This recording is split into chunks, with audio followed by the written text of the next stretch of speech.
بسم اللہ الرحمن الرحیم الحمد لولیہ والصلاة علی نبیہ اما بعد فاعوذ باللہ من الشیطان الرجیم بسم اللہ الرحمن الرحیم عن عمر بن الخطاب رضی اللہ تعالی عنہ قال سمعت رسول اللہ صلی اللہ علیہ وسلم یقول انما الاعمال بالنیات وانما لکل امرئ ما نوى فمن كانت حجرته إلى الله ورسوله فهجرته إلى الله ورسوله ومن كانت حجرته للدنيا يصيبها أو امرأة ينكحها فهجرته إلى ما هاجر إليه أو كما قال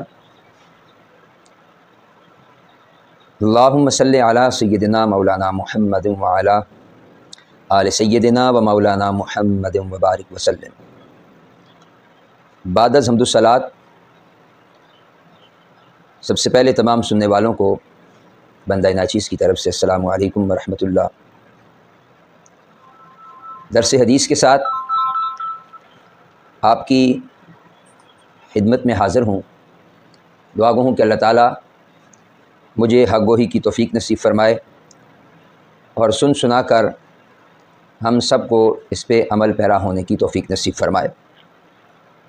میں نے آپ کے سامنے جو حدیث مبارکہ تلاوت کی ہے اس کا ترجمہ سماعت فرمائیں۔ حضرت سیدنا فاروق اعظم رضی اللہ تعالیٰ عنہ آپ فرماتے ہیں کہ سرکار دو عالم نور مجسم صلی اللہ علیہ وسلم نے ارشاد فرمایا انما الاعمال بالنیات،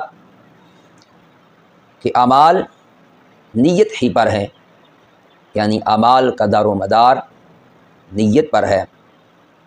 وَإِنَّمَا لِكُلِّ امْرِئٍ مَّا نَوَىٰ، اور ہر شخص کے لیے وہی ہے جس کی اس نے نیت کی۔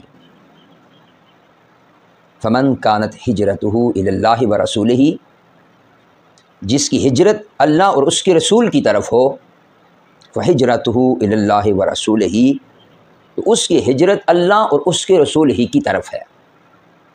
وَمَن كَانَتْ هِجْرَتُهُ لِلدُّنْيَا، اور میرے آقا نے فرمایا جس نے ہجرت دنیا کے لیے کی، يُصِيبُهَا، تو اس نے اس کو پا لیا۔ اور اگر اس نے ہجرت او امرأة، عورت کے لیے کی، ينكحها، کہ جس سے وہ نکاح کرنا چاہتا ہے، فَهِجْرَتُهُ إِلَى مَا هَاجَرَ إِلَيْهِ، تو اس کی ہجرت اسی طرف ہے جس کی اس نے نیت کی ہے۔ اس حدیث پاک کے تحت ائمہ محدثین نے بڑے خوبصورت وضاحت کی ہے۔ امام شافعی رحمۃ اللہ تعالی علیہ آپ فرماتے ہیں کہ یہ حدیث اسلام کا 1/3 حصہ ہے، اور علامہ بدر الدین عینی رحمۃ اللہ تعالی علیہ آپ فرماتے ہیں کہ اس حدیث میں نیت کا بیان ہے، اور اسلام کے احکام کی بجا آوری 3 طرح سے ہوتی ہے۔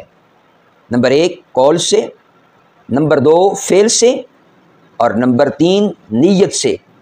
لہٰذا نیت 1/3 اسلام ہے۔ اور آپ نے یہاں تک لکھا کہ نیت کبھی خود بھی مستقل عبادت ہوتی ہے، جبکہ دوسرے اعمال اس کے محتاج ہوتے ہیں۔ اسی لیے فرمایا گیا نیت المؤمن خیر من عملہ، فرمایا آدمی کی نیت اس کے عمل سے بھی بہتر ہوتی ہے۔ اور حضرت امام ابو داؤد رحمۃ اللہ تعالی علیہ آپ فرماتے ہیں کہ انسان کے دین کے لیے 4 حدیثیں کافی ہیں۔ نمبر 1 جس میں انہوں نے پہلی حدیث جو شامل کی، الاعمال بالنیات، کہ اعمال کا دار و مدار نیت پر ہے۔ دوسری الحلال بین والحرام بین، کہ حلال بھی واضح ہے، حرام بھی واضح ہے۔ اور نمبر 3 من حسن اسلام المرء ترکہ ما لا یعنیہ، فرمایا اور تیسری چیز انسان کا فضول باتوں کو چھوڑ دینا، یہ اسلام کی خوبی میں سے ہے۔ اور چوتھی حدیث آپ نے جو اس حوالے سے ذکر فرمائی، فرمایا لا یکون المؤمن مؤمنا حتی یرضی لأخیہ ما یرضیہ لنفسہ، فرمایا کہ اس وقت تک کامل مومن نہیں ہو سکتا انسان جب تک کہ وہ اپنے بھائی کے لیے وہی نہ پسند کرے جو وہ اپنے لیے پسند فرماتا ہے۔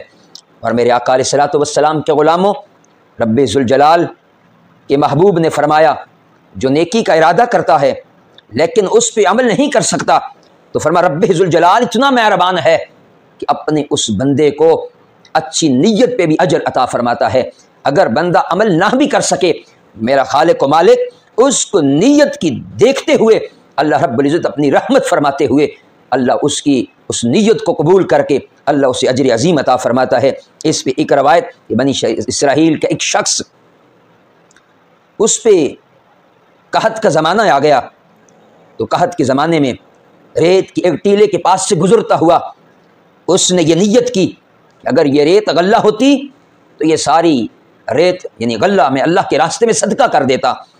اللہ رب العزت کو اس پہ اتنا پیار آیا، اس کا یہ انداز دیکھ کے، اس کی اچھی نیت دیکھ کے رب ذوالجلال نے اس دور کے نبی کی طرف وحی کی اور فرمایا اے میرے نبی، میرے اس بندے سے جا کے کہہ دو کہ میں نے اپنے اس بندے کے صدقے کو قبول فرما لیا ہے۔ فرمایا اس اچھی نیت کے بدلے میں اس کو اتنا ہی ثواب عطا کیا ہے جتنا کہ وہ اس ریت کے ڈھیلے جتنا غلہ صدقہ کرتا، میں نے اسے یہ اتنا ثواب عطا فرما دیا ہے۔